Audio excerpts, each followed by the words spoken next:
तुम्हें ले जाते हुए मुझे कह रहा था कि मैं वापस तो लेकर जाऊंगा तो, लेकिन इस बार क्या? बाबा से तो नहीं बताया जा रहा, लेकिन मैं बताता हूँ। पता है क्या कह रहा था? कह रहा था कि इस बार लेके गया ना तो मुकम्मल पागल करके छोड़ेगा, ऐसी हालत बना देगा कि वापस घर नहीं आ सकोगी। सुल्तान ने ना बड़ी एक्टिंग करने की कोशिश की है, कुर्सियाँ खींच रहा है असरा के लिए। हाँ मैं भी तुम्हारी तरह सैंडविच ही खाऊंगा, तुम्हारी पसंद की चीज़ें खाऊंगा, आज से जैसे तुम रहोगी ना वैसे मैं रहूंगा।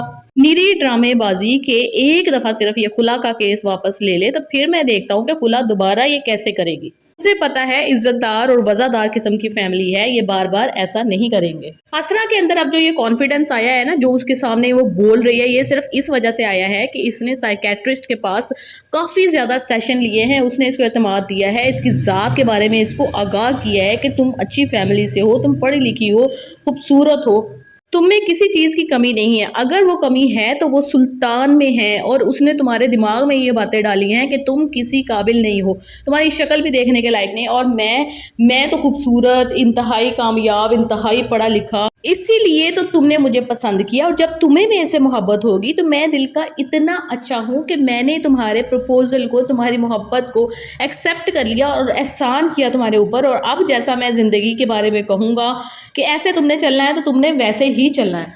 असल में इस किस्म के सुपीरियॉरिटी कॉम्प्लेक्स में मुब्तला लड़कों को, मर्दों को ये चाहिए होता है कि एक ऐसी औरत हो उनकी ज़िंदगी में जिसको कि वो पागल साबित कर सके, जिसको कि वो इन्फीरियर साबित कर सके, और वह इस चीज़ को एक्सेप्ट करती रहे।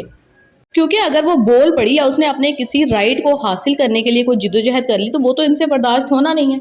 या कहीं थोड़ी सी वो अच्छी लग रही है, कोई कलर उस पर अच्छा लग रहा है, कोई डार्क लिपस्टिक अच्छी लग रही है, तो वो भी उनसे बर्दाश्त नहीं हो रहा कि हैं ऐसा ना हो कि ये मेरे साथ जाए और लोग मेरी बजाय इसको देखें, या इसकी कहीं किसी ने अगर तारीफ कर दी तो मेरे अंदर के सेल्फिश इंसान का क्या होगा, मेरी अना को तस्कीन, सुपीरियॉरिटी कॉम्प्लेक्स को तस्कीन कैसे मिलेगी।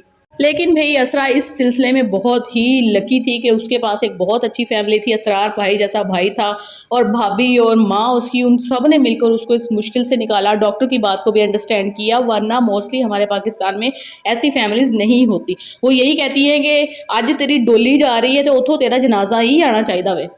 पाकिस्तान में औरतों के साइकोलॉजिकल मसाइल को कोई नहीं समझता, और जितना डीप ये मसला है कि किस तरीके से वो उसको कॉम्प्लेक्स का शिकार करता जा रहा है, उसका कॉन्फिडेंस खत्म हो गया, इस चीज़ को तो कोई समझने के लिए तैयार ही नहीं होता ना।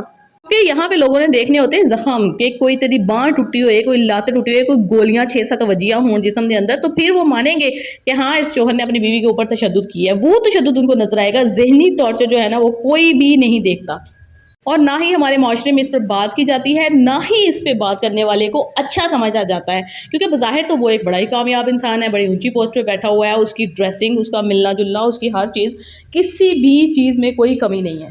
लेकिन औरत को इज्जत देना उसको आता नहीं है, बल्कि अच्छी खासी औरत को पागल कर देना उसको बहुत अच्छे तरीके से आता है कि किस तरह एक इंसान को जहनी मरीज बनाना है। अब भी वो यही चाहता है कि मैं ड्रामेबाजी करूँ, मेरे पास वापस आए और दोबारा इसको मैं सही तरीके से पागल करूँगा।